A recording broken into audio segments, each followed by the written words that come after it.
Do you ever wonder how people actually get through the messy, ordinary, sometimes completely unexciting parts of life and still find joy? Today, I'm chatting with John and Jade Reynolds, the brilliant couple behind one of the most loved family comedy channels online. They navigate marriage, parenting, disability, ADHD, and all the little everyday moments we usually just get through. And somehow they do it with humour, faith, and hope. I absolutely loved hearing how they turn the mundane into moments of connection and laughter, and how they lean on each other and their faith to keep going when life feels, well, ordinary.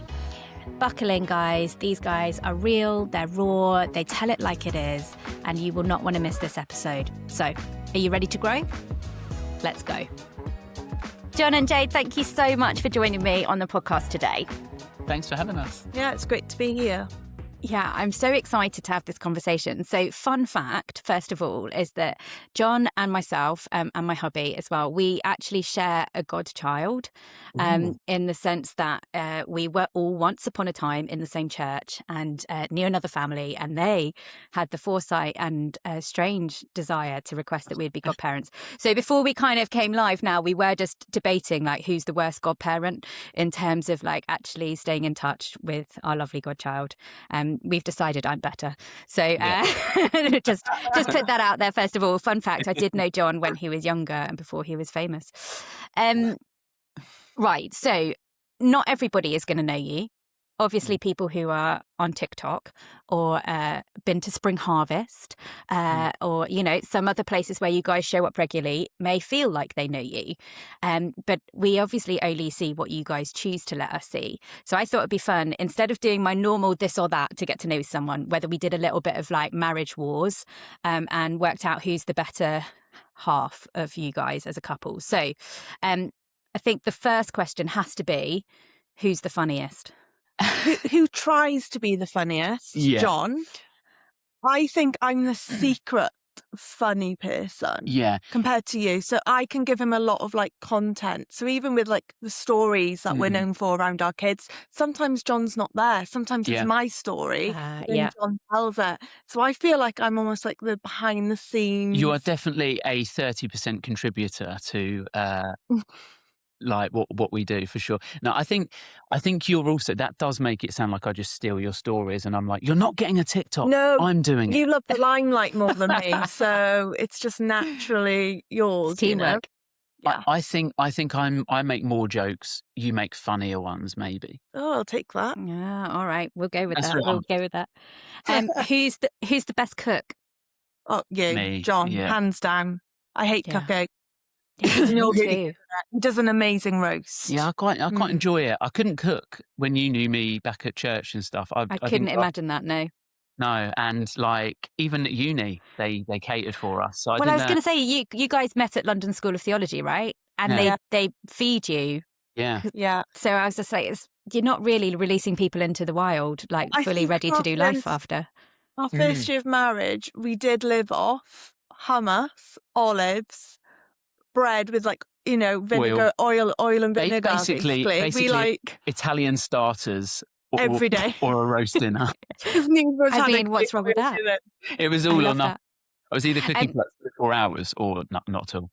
Yeah, speaking of olives, John, in your guys' book, which is out of focus here, but Able to Laugh, I'll tell you more about it, guys, and details will be in the show notes. You olives kind of featured quite early on in your relationship, didn't it? Do you want to just give us a little teaser as to what people can discover? I'll let John tell it because he's so gleeful when he tells it. I think what it is you're so like cool, calm and collected and also classy, all the C's, that I think that like you're quite, normally I'd say just quite unflappable, and I feel like you've got it all together.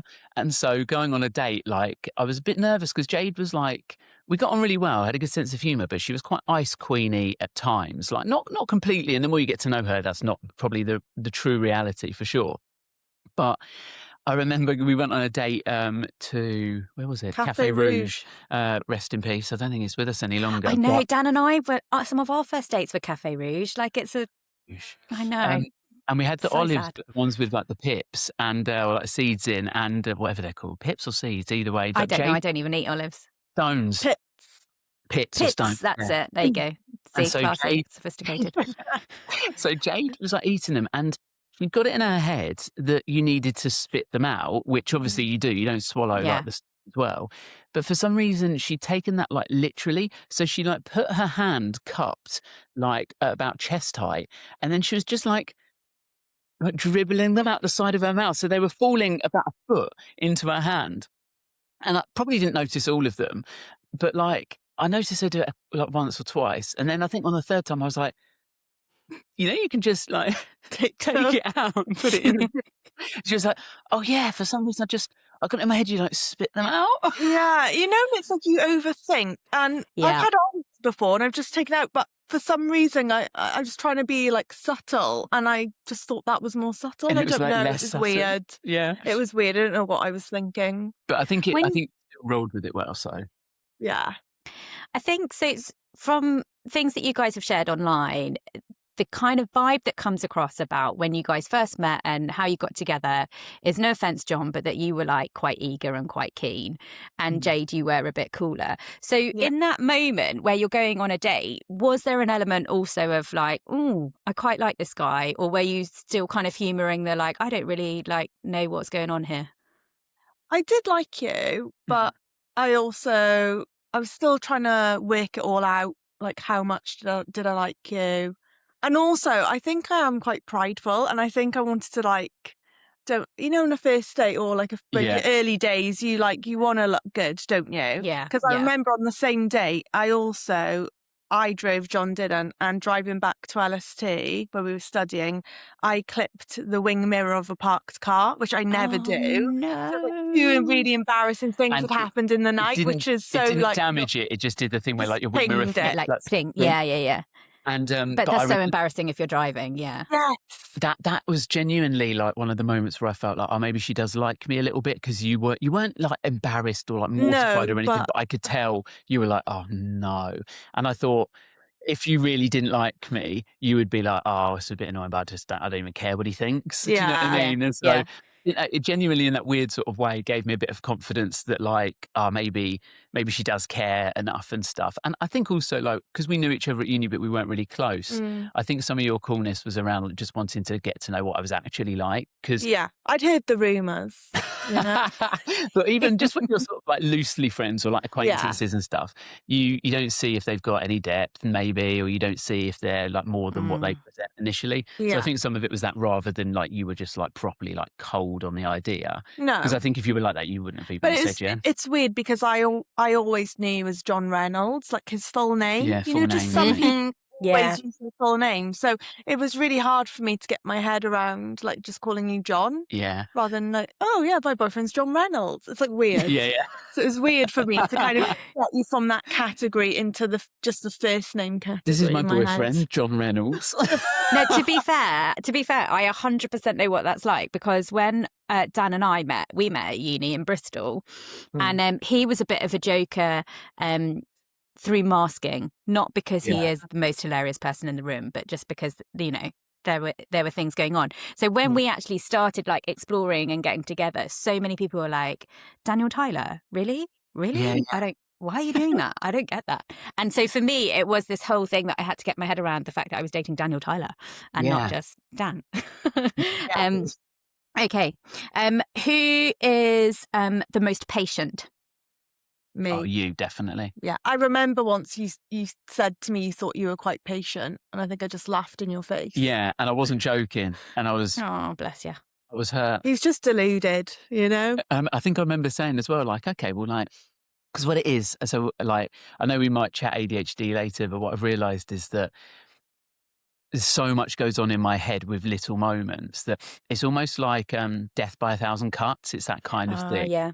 So I think for other people sometimes, I don't know, I can drop something and then I'm like, right! And they're like, oh my goodness, do you know what I mean? You only dropped your phone or whatever. But for me, it's like all those little tiny things throughout the day like built. Yeah. And I think that I can be patient. I think I'm the weird kind of person where I'm very patient when you would not expect me to be, when there's actually an issue. But when there is one, I can just blow up over the fact I can't hang my coat up or something is falling. Yeah. And now I'm going to rip it like to shreds. Yeah. But yeah, I think I said to you like, all right then, give me some examples. And like she had a whole list. It like, didn't take long to come out it with was any. like, yeah, like almost Like I've been waiting for the opportunity to share with you. Impolitely long it was. Yeah. Yeah. Okay. Who steals the duvet? Oh, we've kind of solved that problem because we have a super king size bed. Oh, And come on. neither of us are that big. But Yeah. we had one on honeymoon and we were like, this is amazing. And then so when we bought our bed, we were like, we're going super king or nothing. Yeah. So Did you then have trouble finding a house that you could put a super king bed in? It's not been too bad. Our room's not big. And it's not as big as you think it would be. With a super king, it's more wide than it is long. It's almost the same length and width almost. It's almost a bit yeah. One is slightly longer. But I think like every now and then if we're like speaking somewhere or whatever and like you have a hotel that's like only Just a double. You're like, this isn't horrifying. it's not even two singles width. No, it's not, is it? No, horrible. And you just wake each other up all night. We're at that stage. Been married 10 years now. We're at that stage where if the hotel's got two single beds that aren't even together, we're like, yeah, great. Night, love. Sleep well. Yeah, I'm with you. 20 years for Dan and me next year. Isn't that so grown up? I know. Wow. We're really old now. It's craziness. Who does better at noticing when the other one needs encouragement? That's a really good question. I think I do better at noticing you needing encouragement, but I think you're just as encouraging. I just think you don't need to notice because I'll be like, can I have some encouragement? Like, I'm very hard on myself. You're like a little puppy, like boring, like, I need attention. Pay me attention. Today I feel ugly and unfunny and boring. And can you just say that I'm not all those things at once? Even if you think I'm one or two of them. Love that. Who does better at spending money more wisely? I think I worry about money more. Okay. Yeah, I think. For example, when we had a bit of money in from a brand deal, John thought, oh yeah, I'm just going to go out and buy, what was it again? A chameleon, without saying anything to me, with all the kit, might I add. And then this all adds up to a few £100. And he comes home and I'm like, obviously not very happy about it. And he's like, yeah, we've got money. And I'm like, yeah, but that's money to live off and to pay tax. And we haven't got £400 to spend on a chameleon, John. So you very much do have those impulsive, I made him take it back. I was going to say, do you still have the chameleon or no? I was thinking of the content. I was thinking like, imagine just me telling stories, but I've just got a chameleon on my shoulder, and people like half the comments will be about the chameleon, like, which is fine because it's still engagement. Like as long as the stories aren't rubbish, still, I was like, it just adds to it. Like, but yeah, it wasn't the wisest. Someone's going to send you like a fake chameleon now, so you can have it on your shoulder for some stories. Like that would be. There you are. Anyone, send it to John and Jade's agent. They'll love it. Okay, so one question that is not a this or that, but I really love it for kind of getting an insight into who or what you're reading in the Bible currently. And so we'll ask this to both of you independently. Who is your current favourite Bible character? Not allowed to choose Jesus, standard Sunday school answer, but who either do you relate to or do you love, or you're just like, they're so cool? Who would be your kind of top pick currently? And I say currently because I think it's allowed to change in season to season. So we won't hold it to you forever and ever. I mean, it's another quite classic answer. But I think I'm kind of torn between David and Paul, like which are probably the two next biggest and most quoted, maybe. But like, I think what I like about both of them is the reality. Like Paul's thorn in the flesh, so he does amazing things for God, but he's still got very clear like flaws or faults or struggles. And also with David, like. I think of like David's struggles more than I think about his successes often, like, and just how raw he is with God in the Psalms. So I think those are things like I heard somebody talk about like the role of everyone is the role of helper. Like we tend to think we're the main character in any story. But actually, the helper is the key character. Like Frodo doesn't get there without Sam or Gandalf or whatever. And actually, we all need that. And people don't really care how impressive you are. They care about how you can help them most of the time. I think it's quite a godly idea, like to second yourself and put someone else as the main character. And it's quite hard to do. But I like that. I think you see that when you talk about all the amazing things you've done, you think it'll inspire people, but most of the time people just go, well, I couldn't do that. I couldn't kill Goliath, or I couldn't, I mean, like, I couldn't share the gospel so like bravely as Paul or whatever. Whereas I think when you see their flaws, you're like, oh, okay, so they're just blokes. Like, Yeah. all right. Like Just I normal might get dudes. Yeah. some of the stuff they've done. Mm. I What think about you, for me, Jade? I've always really liked Moses. I think he's Okay. just a fascinating character. I think he lived like in ancient Egypt, which I already find really interesting. Mm. And then just his life, it's just crazy. But like similar to you, he's someone that you could really admire, but also had a lot of faults as well. But God still used him. And even just the irony of like being a leader, but not being a good speaker Yeah, yeah. is like really interesting to me. So I don't know. I find him really interesting. And even just to have lived through all like the plagues of Egypt and Yeah. parting of the Red Sea and just all the supernatural things he would have been around for. Yeah. I just find it interesting. Love that. I love that. I've not ever had anyone pick Moses before, so you get points for being unique and original. You don't, John. Okay, so not everybody on Grow and Go are going to know who you are. And not everybody is going to be watching, or even if they are watching, they're not going to know your setup as a couple and why you maybe have gone viral on social media and have, over 1 million people like loving what you're doing and what you're sharing and asking some weird questions of you sometimes. So just give us kind of like the headline of how perhaps or why you think it is that so many people take an interest in your lives.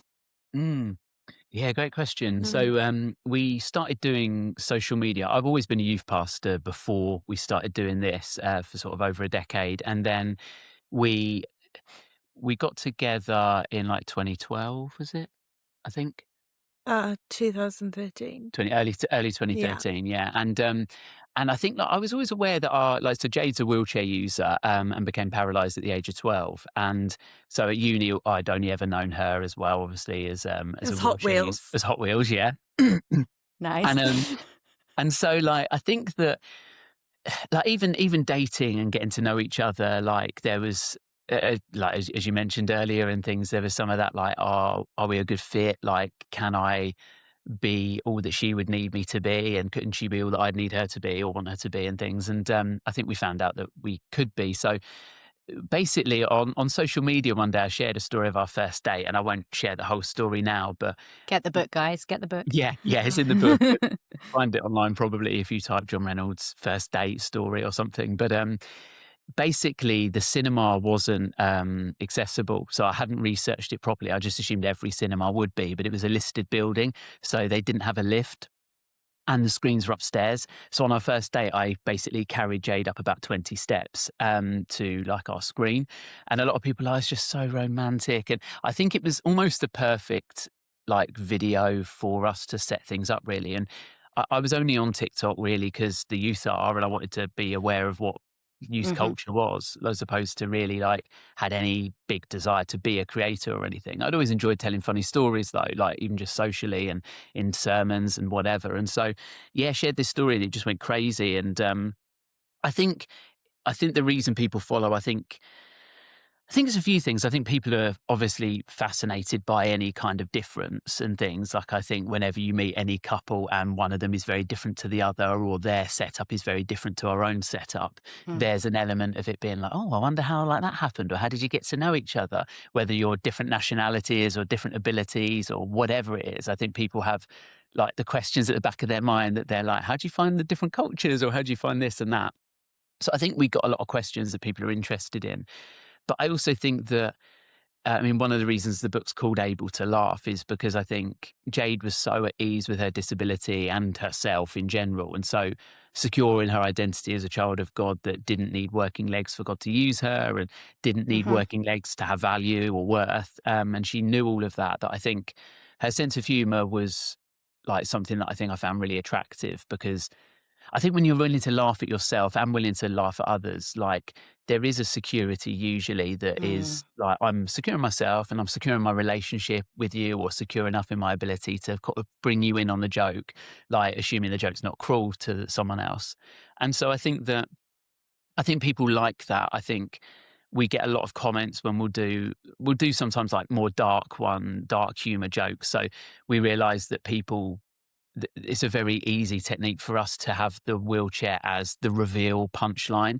So having a classic like couple's gripe or whatever, like, why is it always the men that have to put the bins out? Like, my wife just sits here, you're so lazy, and then pan to her. Or like we did one that was like, I heard recently that going for a run with your partner is good for your marriage, but it just annoys me, she's so slow. And then again over my shoulder, she's miles back, like trying to keep up. But people love it. And one of the biggest comments we get from that is, I love her sense of humour, because I think they know that if we're married, like, she must be in on it and things. And a lot of the time they're your idea, or you think that will be funny. And I think, again, it's obviously the laughter of surprise. But I think also when you refuse to let your situation have the final say, or I think laughing about tough times can be a rebellious act. It can be a kind of almost what the enemy meant for evil, I'm going to use for good. Like, I'm going to bring joy through like the pain. And I do think there's something quite godly about that I always admired about Jade. And I think we hope that kind of comes across through the platform. Even if people aren't Christians, there's still that kind of, well, you've got a laugh mentality, haven't you? I don't know if it's a British thing or a human thing, but I think people, the whole if you don't laugh, you cry kind of approach. But I think it's deeper than that as well. I do think that it's not just a coping mechanism. I think it can be quite like healing for people. And so I think there's a whole cocktail really. We also chat about our kids sometimes and normalise that. And I think people find that interesting, of like, oh, how have you got kids if she's in a wheelchair? And so I think people are just intrigued really. And I think, we've just found it really fun. Yeah, your kids. And I think one of my favourite things in the whole of your book, I mean, I did read the whole thing, but in your dedication to your children at the front, you say a bunch of things, and then your PS, if you guys ever read this, please skip the chapter on sex. I was like, yeah, for sure. Like, come on now. Let's not scar children forever. But just randomly, speaking of your kids, obviously lots of parents are very mindful of social media, online, what they like share with their kids, this, that, and the other. Your children have grown up with you sharing family life and also poking fun at your children as well. Is there, or has there come a point yet, and so your kids are like 9 and 6 at the minute, whereby you are kind of saying to them, are you up for this still? Like, are you still wanting to be included? Like, do you think they understand the implications of that? And if they turned around at one point and went, that's it, like, remove me off everything, I don't, like, obviously it lives on, but how have you navigated that with working out as a couple, as parents, but then also communicating with your children, like, well, this is kind of what we feel called to do. It's not just for fun and laughs. Like, we're actually using this as a mission field. Yeah. I think like early on, I wanted to make sure that everything I shared was true. That was one rule I felt I had, because I felt that particularly Ariely's 6 now, and our kids are very different. Elijah's always been sort of very sweet and like, wouldn't say boo to a goose, and quite almost angelic-ish almost. And Ariely's very like strong-willed and sassier. And there's strengths and weaknesses to both of those things. But I think that was very relatable for people. We had a few videos where I was like, I love them both the same. They've just got different gifts. Like, if I needed encouragement, I'd talk to my son. If I needed someone to support me in a bar brawl, I'd call my daughter. And like those kind of things, I think it's quite relatable for people. Like, people were saying, our classic second child, or classic youngest child, or classic female child, people would say. And so I think like we got a lot of like relatability. And I think that was one of the reasons why I felt, because every now and then you do wonder, okay, not am I sharing too much? Because we do have rules. There are loads of funny stories that would do really, really well that we don't share because they just seem very personal or more private. And I think it isn't. I think sometimes people have the idea that like you just live online or you share everything online. And I think like that when it's your job, you are constantly thinking a bit of like, oh, that would be funny, or how could I share that? Yeah. But equally, like, even if we do a day out, sometimes we've done like a funny voiceover video from like a walk around the Lake District or something, and like you get the odd comment of like, oh, such a shame that you can't even enjoy a family day out. And you're like, this video was like 90 seconds long or 2 minutes long. I probably filmed for about 15 minutes the whole afternoon. Like, I just got a little shot here, a little shot there, and things. We're out for like 6 hours. Like, and so I think sometimes people believe when it's like, come with us on a walk around the Lake District, that you have taken them on the whole walk and you've like filmed the whole 6 hours or something, and you're like, Yeah. no, right? And so, yeah, I think it is difficult sometimes to work it out. I think what we've always said as well, kind of growing up in the church, and obviously you being a youth pastor, you would preach a lot, and anyone who knows, has been to like a church will know often the person speaking will use stories from their own life. Yeah. So often I always, when we're trying to figure out whether we can share something, I'm like, well, would I use this as an example in a sermon? I Yeah. would. Or would this be, if we had new friends over for dinner, would we bring this up? I'm talking new people, your closest. Then I think I try to use those two guiding principles to be like, no, if I'd use it in both of those scenarios, it's probably okay to put online. And I know everyone's different. I mean, I have some friends and they don't have their kids on social media at all, like no presence. And I respect that. And I think it has to be down to each parent's preference as to how they want to parent. But I think for us, we've never forced the kids to be involved in any videos. No. As most people will notice, Elijah's not in as many as Arily is. That's just because he didn't want to be in, some of the videos. And I think we're always very, very keen to not make our videos about the kids performing. So even in our days out, the kids don't perform at all. They don't often even, know John's maybe taking a video of them running down the path or whatever.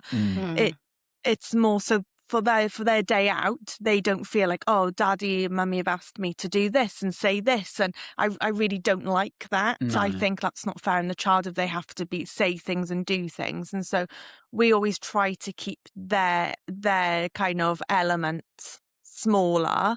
Even with the stories, it's John telling the stories. We're not making our kids perform anything. So, and I know some people do that, and that's fine if they feel comfortable with that. But I think for us, we were like, no, we want to make sure that if they're not happy, then that's okay. And there's no pressure for them to share anything they don't want to share. And sometimes there'll be like trends or like lip sync ones or whatever. And I'll say to the kid, I'd be like, oh, that would be really funny if me and Arily did that, or me and Elijah. And sometimes they're up for it. And sometimes they're like, I don't really want to right now. Or sometimes they don't want to at all with that.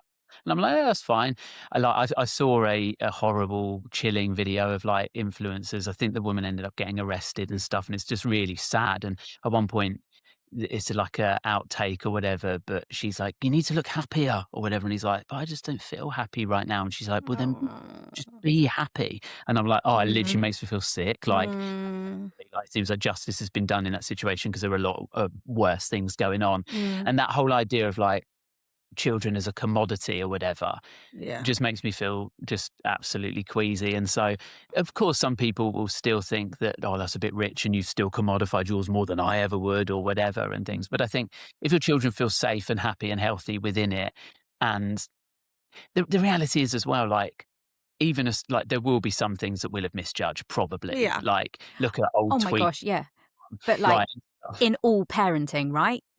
Like there's no such thing as a perfect parent. And actually there's something that you said, Jade, in the book, which I'm actually going to like just read the quote because I don't want to misquote you. Because I just think it's really, really healthy. And I think probably there's a lot of mums and parents that might feel this way. So you say on page 99, if people want to look it up, Jade speaking, I need to confess something here. I'm going to be transparent. I find much of motherhood either very boring and uninspiring or very overwhelming and unrelenting. There, I said it. And I just, first of all, like not everyone listening will necessarily have children, but I think we can all relate to elements of life that are just really mundane or overwhelming, and yet they are here to stay. It's something that it's not like your children, you just go, okay, well, it's boring now, so out you go, kids. How do you move through those times, Jade, and keep going with Jesus when it's actually not inspiring or it's hard or it's unrelenting? Where do you find God's in the parts of life that are just repetitive? Yeah, that's a really good question. I think it's realizing that it's the small mundane things that actually are probably the most important things in life. And I think sometimes we can think just because something's hard, like that it doesn't have the value, and I think with particularly raising kids, it's like, yeah, it is boring, it is mundane, it is overwhelming, but actually this is the hard work that we're putting in right now so that they can flourish later on when they're adults. And so I always try to um have a good perspective of, I think, being honest about where you're at. Like, I'm having a really hard day. Actually, it's been really tough today. The kids have done this and I shouted at them, whatever it is. But also realizing, like, actually, like, no day is wasted. And you being a presence in their life is what they'll remember when they grow up. They won't remember that one time you lost your rag in the kitchen and shouted at them, or whatever it is that you feel guilty about. I think they'll just remember, was mum and dad there every day? Did we feel like we could go to them for anything? You know, I think that's what they'll remember. So it's that consistency and realizing, like, actually, like, God, I really feel like as Christians, it's such a high calling to be a parent, and it's such a privilege, even when it's really hard. And so realizing, like, yeah, we're putting the really hard work in now, but there's going to be something beautiful to come out at the end of it, hopefully. And I think I translate that from my own kind of journey with disability, because disability can also be very mundane, boring and overwhelming. And I've had times where I've been on bed rest for nearly a whole year where I didn't leave the house, and I talk about it more in the book, but like actually realizing, like, each day though I was one step closer to getting better and healing. And so it's kind of, you really need that hope at the end of the tunnel. And I think one of my favourite proverbs is Proverbs 18 verse 14, and it says, the human spirit can endure in sickness, but a crushed spirit who can bear? And I love that, because it doesn't shy away from that sometimes life is an endurance. But also, and I love that God acknowledges that, but also that actually, like, what is worse than, you know, going through something like a chronic illness or a disability or whatever you may be going through right now, it's lack of hope. That is far worse. And I think we don't have lack of hope. Like, we don't need to be crushed in our spirit. Like, we have Jesus. And so that brings meaning to everything. And that means that I can push through and I can endure, because I do have this hope that I'm moving towards. I love that you've picked up on hope, because I think it would be easy to assume that lots of people looking at your story from the outside in, you weren't born, you were born with healthy legs that worked, right? And so it was an unexpected, out of the blue, couldn't have known was coming incident where at the age of 12, which, let's face it, for girls is a hard age anyway, like, just as hormones are kicking in and you're trying to figure out who you are in terms of identity and all the rest of it anyway, and fitting in and all these things, which are so huge. I say this because my youngest is an 11-and-a-half-year-old girl. It's a lot. And so at age 12 was when, like, in an instant, suddenly your legs were not working as you had once known them to work anymore. How, at such a young age, and as you've gone through life, have you managed to hold on to hope and not fall into a pit of despair, not get crushed by your circumstances? Okay, yeah, that's such a good question. I think for me, when I became paralysed completely out of the blue, and my parents couldn't make it better, the doctors couldn't make it better, like, nobody could really help me. And that was quite a hard place to be in. But actually, it also was very revealing, because I kind of realised from a very young age not to put my hope in, like, things that are false, or like the things that could become idols to people. And so I think when everything was taken from me, the only real thing that I had left was God. He was the only one who was going to still bring purpose and meaning to my life. I think particularly being disabled, I overnight went from just your average girl to being disabled, and seeing how society treats people with disabilities, all of a sudden being othered and not being seen as valuable, or seen as a burden perhaps, or, you know, or just your hard work for everyone else. They have to think around you and you're not easy. There's all these kind of messages that aren't always explicitly said to you, but they're implied. Even in, you know, I go out and I don't know if there's going to be a disabled loo, or there's going to be a ramp so I can get in and things like that. So where these subliminal messages of you're not welcome here, or we don't really value you being in this space. And so I think for me, realizing all I had left was God, and then realizing like, actually, that's all that I needed. And with him, everything else I could handle. And actually, he was going to be able to make a way for me through the future of what I couldn't even see what that would look like. And so realizing that my identity is rooted in being a child of God, that gives you confidence, because you think even society is telling me that I'm not worth much or etc. I have God saying like, no, just watch what I'm going to do. I don't need you to have working legs. I read the Bible and I could just see God using people in such horrible situations, such like situations that you just can't see how they're going to get through this. And God in his mercy and grace and brings people through it. And that gave me encouragement to go, okay, if God can do that for Moses, like I mentioned earlier, or he can do that for David, or he can do it for any other of the people in the Bible, he can do it for me.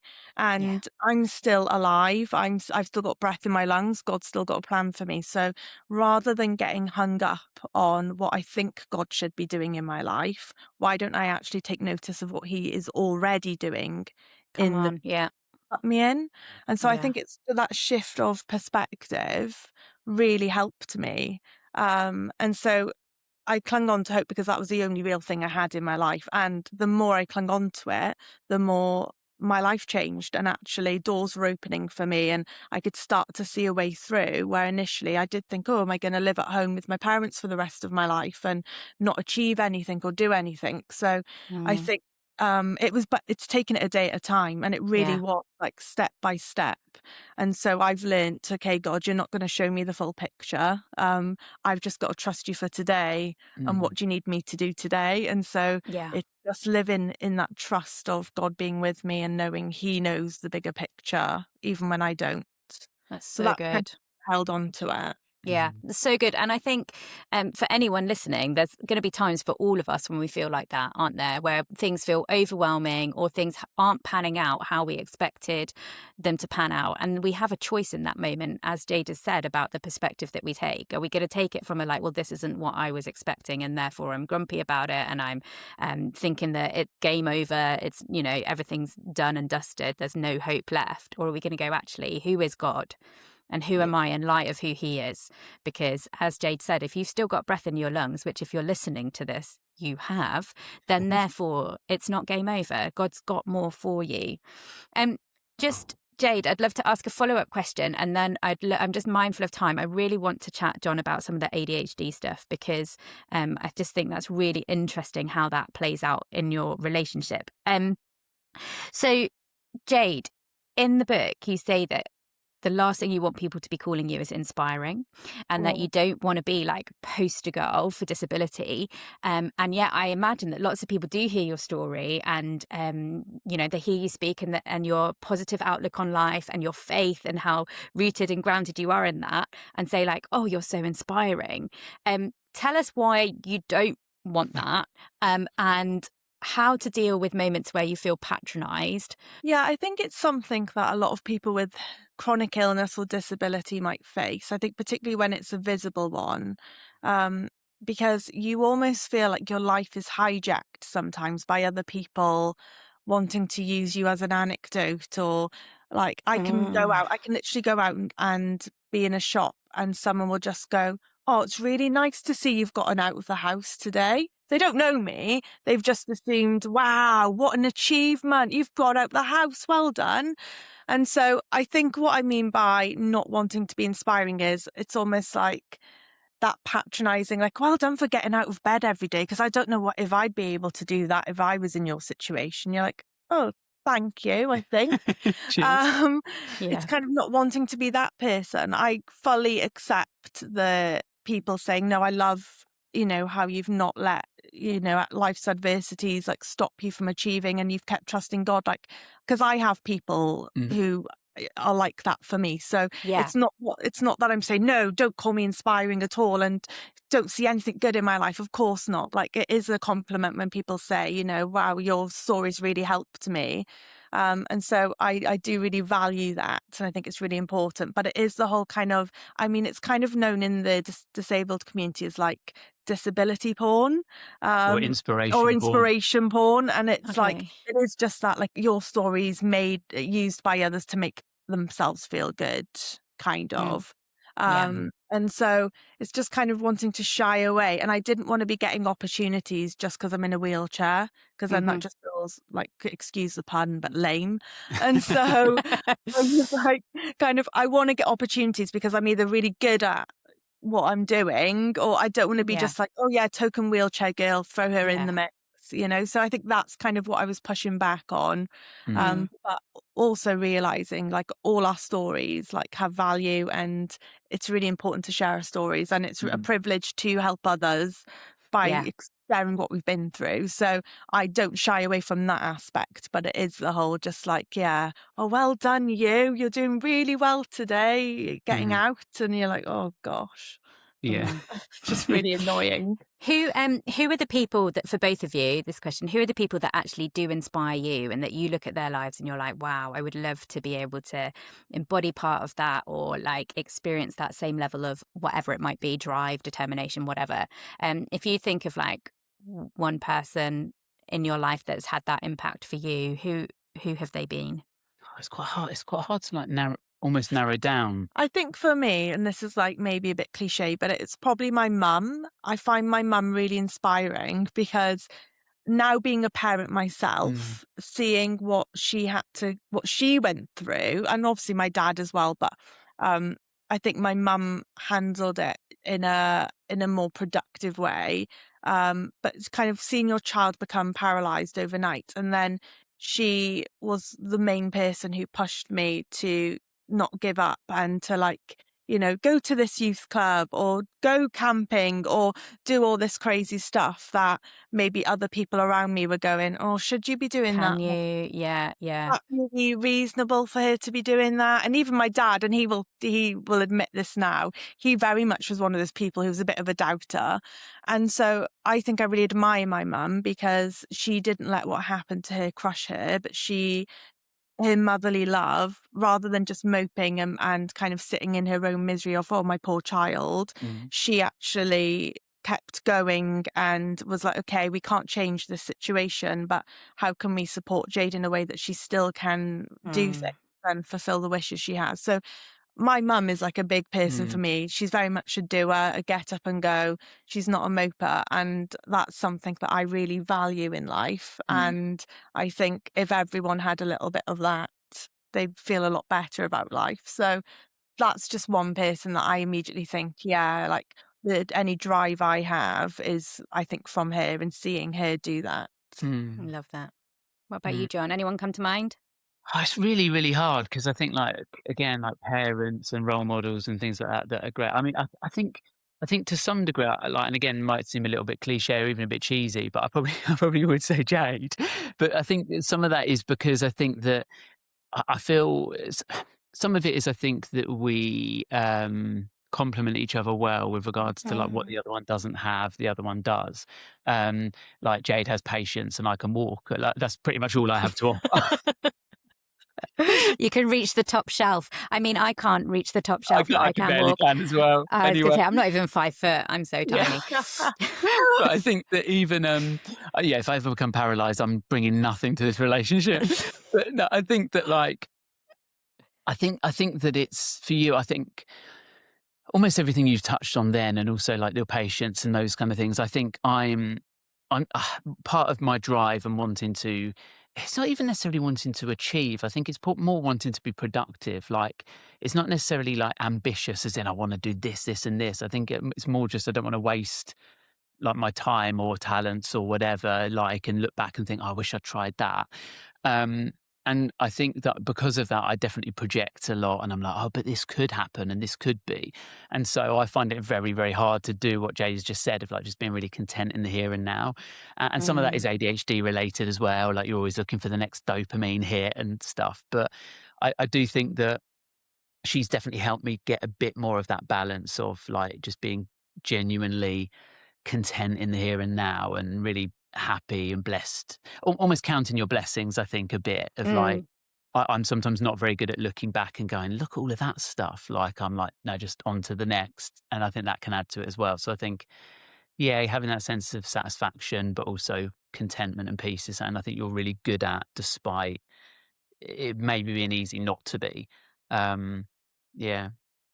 Amazing. Okay, so speaking of ADHD, John, Mm, tell us a little bit. You had a diagnosis as an adult, is that right? yeah. So it's kind of more of a newer revelation in your life. Would love to know the journey that you went on to seek that diagnosis.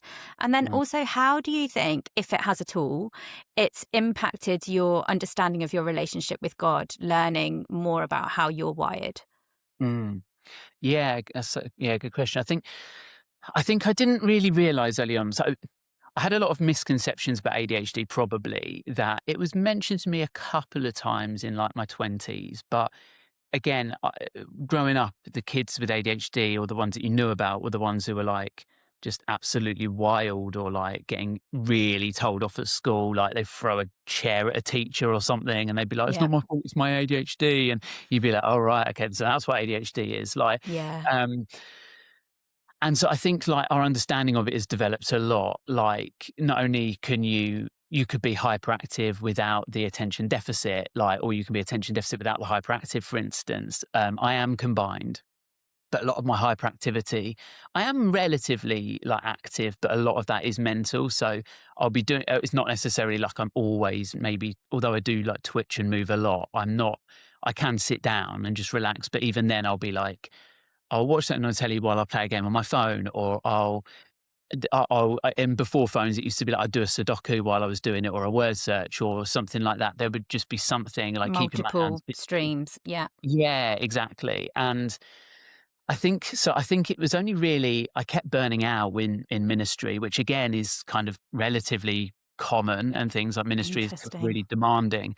But I think it was when I came up north to be part of a church plant about 4 years ago, and I burnt out several times. But again, plant life is probably even more demanding than just Yeah. standard ministry. So I think that it almost felt like there was always a reason. Like, I didn't notice it so much when I was an intern, but that was because I was a brand new Christian.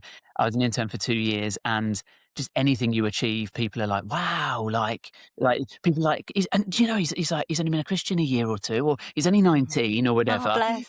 Well People done. don't say that. Yeah, and so it was like I was a bit like a young, like, prodigy or whatever, like, as like the, like, Lamine Yamal of, like, Pembury Baptist Church or whatever at the time, and, like, and things, just people just so encouraging and lovely and stuff, and Yeah. so you obviously thrive in that environment, but also the expectations aren't super high of you because of all the reasons I've just mentioned. So if Mm. you mess up, people are like, well, let's give him time and stuff, and if you do well, people are like, wow, Andy's only, everything's a bonus. Yeah. Whereas I think then you, not in a patronizing way for any young listeners, because I used to hate this when people are like, oh, wait until you hit like the real world or whatever that people talk about. And young people live in the real world as well. It's just expectations are different. Yeah. However, so is also your experience. And so I think it's absolutely understandable. But I think once you get responsibilities, that's when I really noticed it. And looking back, some of the big, no, if you're not, I don't want to say like an intelligent person, but I was fine with academic stuff, is what I mean by that. Yeah. Like, there's some stuff I'm really unintelligent in, but in terms of school stuff, I was fine. And I think that can also cover a multitude of sins. Like, if you're just Mm. naturally okay in that environment, or you have enough lessons that interest you. So what it is with ADHD is if something, there's an acronym of NICU, so novel, interesting, challenging, or urgent. And if it's novel, Mm. interesting, challenging, or urgent, you're fine with it. So if Mhm. it hits those kind of areas, that's cool. Those are almost the things that give you dopamine. It's new enough, like it's not boring, it's not easy. Whereas if something is, I've done it a million times, I find it really easy. I don't have to think about Mm. it at all, and there's not even a deadline for it. I won't do it. Like, I Yeah. just won't do it.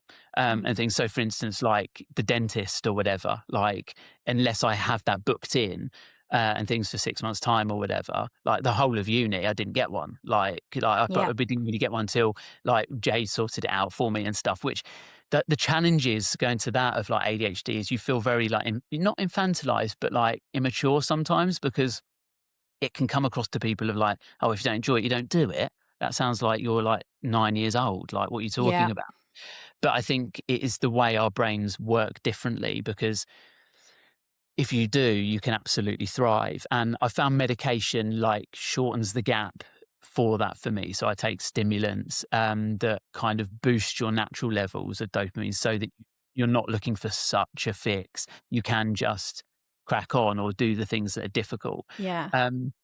So yeah, it was only basically Jade saw a reel online, and I'd seen so many, and I'd even rolled my eyes of like, oh my goodness, like this is literally everyone. We all wake up sometimes and we struggle with the day, or we all lose track of time, or we're all sometimes late, blah, blah, blah, blah, blah. And Jade was like, well, actually, it's not really me. Like, I'm not really Yeah. like many of those things, certainly not regularly or intensely. And that is the difference, is that Yeah. we're all dopamine dependent individuals to an extent. We all get that rush when we're doing any of those novel, interesting, challenging, urgent things. Mhm. However, the intensity and regularity with which someone with ADHD struggles is different. It's a bit like we're all sugar dependent, but we're not all diabetic. Like, we Yeah. all have these things, but a having a lower, deficit yeah, of having a it. deficit of that thing really Mm. impacts you more. So I think it's really challenging as a Christian as well, because I would I was say going to there's say, because like for everybody, I think there will be times when your walk with God or your level of excitement or how novel, interesting, challenging, or urgent your relationship with Jesus feels is mm, lacking.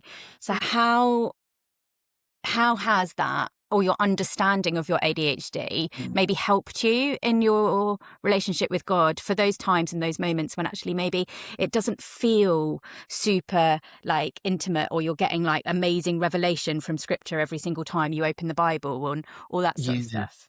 Yeah, like, I think that, like, the challenges are that often once you've been a Christian a while, it might not be as novel. Like, God isn't always necessary. It's not all mountaintop experiences with God. Hmm.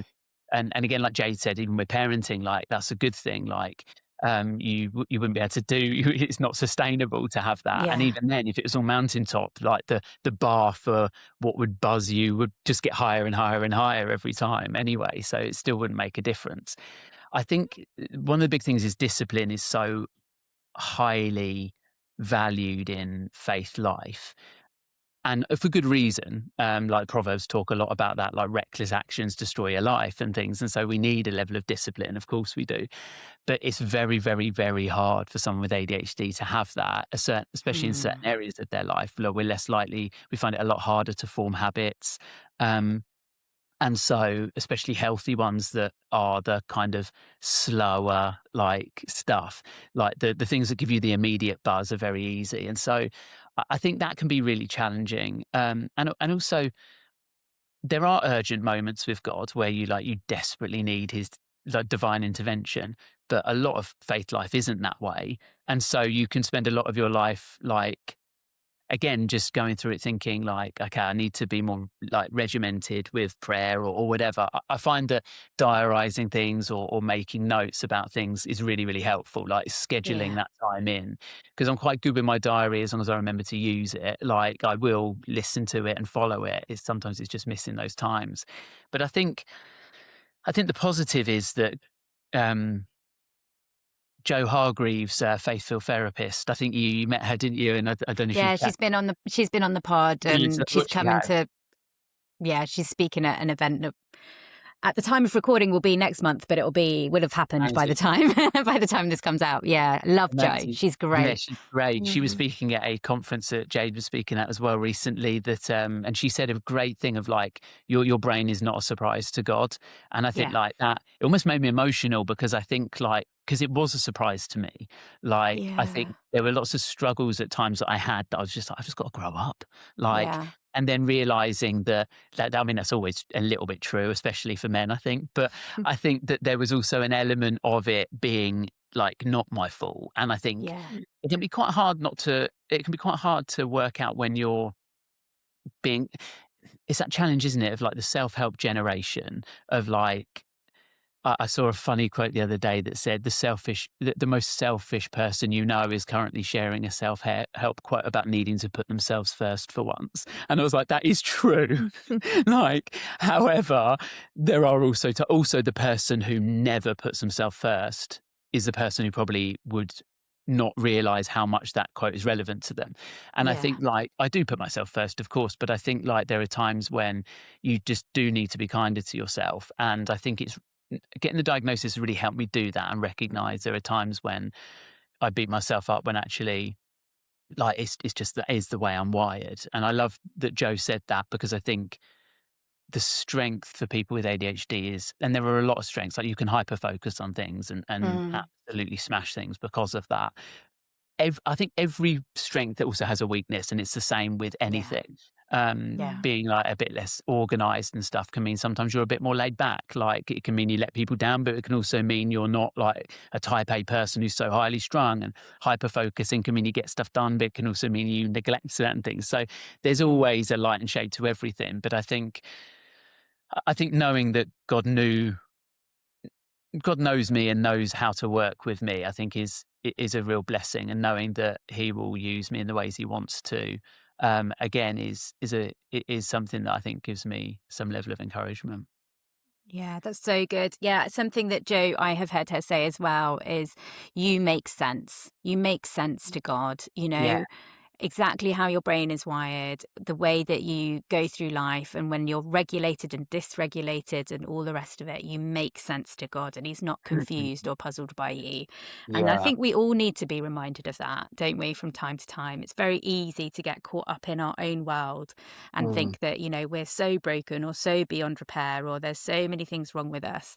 A bit like Jade was saying earlier, we need to actually, like, almost stop from looking inwards at the situation or the circumstance and lift our eyes up. And another thing, again, that Jo says, which the first time she shared this, I was like, shut the front door. That is so cool, because I love it when the neuroscience just like unpacks or like shows us something that the Bible has said all along. And then we're like, what? That's so cool. So think of Psalm 121 at the beginning, where it says, I lift my eyes to the hills. Where does my help come from? It comes from the Lord. And she's just saying that neurologically, when we lift our eyes, when we lift our gaze and look up, it stops the anxiety loop within our brains. We cannot be anxious and lift our eyes and be grateful at the same time. It's just like physiologically impossible. And I'm like, that's so cool, that stuff. I love it. Guys, I have so loved sitting down with you both to chat life, family, marriage, all the things. I really, really do want to recommend, guys, that you get their book, Able to Laugh, to hear Jade's story. I'm mindful that they've shared it in lots of places, and I wanted to ask some different questions, but it is really, really worth either looking them up online and watching some of the stories, or getting the book and reading it, because it's so powerful, and Jade has such wisdom to share. And I think the thing that shines through Jade is that you've just got this really like quiet, grounded love for Jesus that is so foundational to your story that for somebody else it wouldn't have played out in the same way. And I think that's what makes it so captivating and so appealing, that people want to know more. They want to understand why you are who you are. And I think you would say that that's because of Jesus. So I think, as like a final question to wrap up, for people who are listening, if they feel like life is not what they expected, maybe they also found themselves experiencing something similar to you, Jade, or maybe like you, John, they have had a diagnosis later in life, or somebody that they love has, or something like very practical has shifted in life, but something's happened that is not what they expected, not what they hoped for, not what they wanted. What would you, or how would you want to encourage that individual in relation to their faith? Yes. I think I would give a practical tip, which is don't isolate yourself. I think That's good. we can all really struggle with this when we go through hard times, that we want to just isolate and kind of shun everyone. And I think God's not created you to do that. Like, he's created you to be in community. And so I think we need to have people in our lives where we can get real and really say when we're struggling, because I think sometimes in Christian circles there can kind of be this whole thing of like showing less emotion is more holy almost, Yeah. which Yeah. is ridiculous. Just read the Psalms and you can see that's not true. I think it's really important to be able to feel like you can be honest with God and call out to him. If my children are going through something really tough, I would hope that they could be honest with me and I wouldn't see that as a negative. And I don't think God sees that as a negative when we call out to him. So call out to God and get connected with people. And if you don't have people, like, you can find some. Like, that's the amazing thing about life is there's always new people you can meet and new people you can connect with. And I think the church is so beautiful for that. And I know in my experience, when I've gone through really tough times in life, the church community has really been like a lifesaver for me and my family. And so, I'd say don't isolate yourself and get connected, because I think when you share your problems, they feel a lot more manageable. That's so good. So good. I think anyone who's like sitting there being like, oh, my relationship with Jesus, it's just me and him. Like, either you've not yet read all of the Bible, in which case there is grace for you. But if you have, like, it's just not biblical. We're supposed to do life in community with other people. Top tip. Brilliant. What about you, John? I think it's being kind to yourself and recognizing there's a time for healing and things. Like, I think sometimes people, especially like me, even looking at Jade, like she'd been only paralyzed sort of 8 or so years when I met her, and even that was like actually remarkably. She was remarkably together for someone who'd been through something like that actually not that long ago.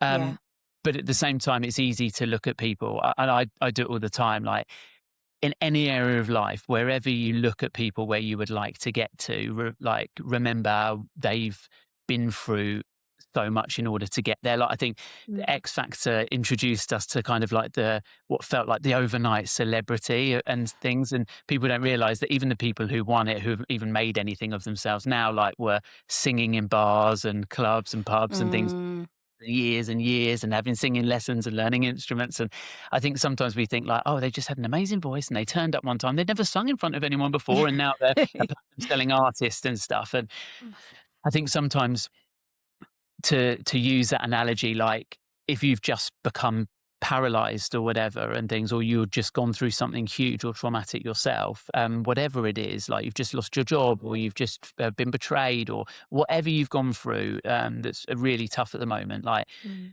there's a healing time that is needed, and it's okay for you to take your time around that.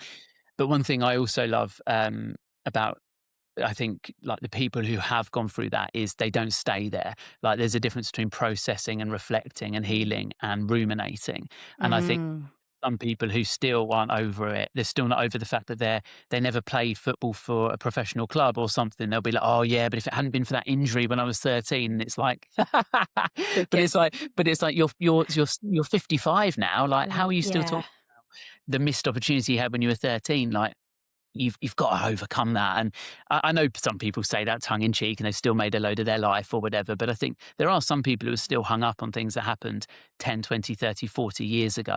Now, what I mean by that is they've allowed it to still ruin their life, as opposed to, of course, you go through something traumatic. Jade will have moments where she's like, oh, this is brutal, like, and this is tough still. So it's not that you have bad days or whatever, but I think, like, if Jade had, I wouldn't have been able, Jade wouldn't be married, wouldn't have the life she has now, probably, if she was somebody who was just still 20 years on or whatever, just absolutely like, well, what's the point in me anymore? And this, like, you're allowed to feel that in the early days, but I guess what I'm getting at is there is light at the end of the tunnel, and there's always joy and hope to be found, even when you're going through a tough time.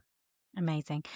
Something that I neglected to say to you guys before we started recording is that often, as a way of just closing out our time together, I ask my guests if they would be willing to pray for us and our listeners. And so I wonder if, like, either one of you or both of you, however you'd like to, paper, scissors, rock it out, would like to just pray for us as a way of closing our time. Yeah, sure. Yeah, cool. Father God, I thank you so much for the opportunity to chat today. Thank you for and the Go and Go, sorry, that way around podcast, God. But thank you so much for who you are and the opportunity we've had to chat and to share some of our story. thank you for Em and what she's doing through the pod. We pray this reaches a lot of people, blesses a lot of people. And we pray for anyone listening to this that it would have been a real balm for them if they're going through a tough time and life hurts at the moment. We pray it would be an encouragement and only further their joy if they're going through a great time at the moment. And we pray that they would have those opportunities to be real about what they're going through with people, to journey with people, to show love to people and be loved by people, and to know others and be known by them as well. We thank you for the opportunity we have to reframe and also redeem through your grace and the work of your Spirit the toughest times of life into something that can be beautiful and still glorify you and still bring value and encouragement and love to other people.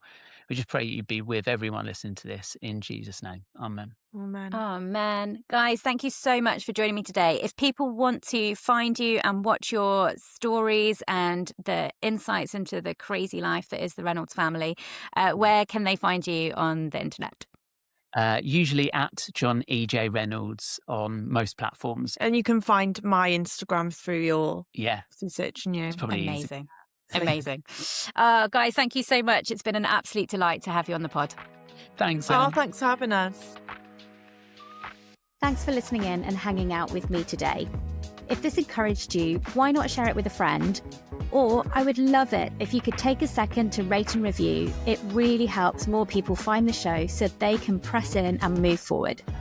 And if you want to stay connected, you can find me on Instagram at HelloMTyler or over on Substack at mtyler.substack.com. I would so love to see you there. Until next time, let's keep growing and going.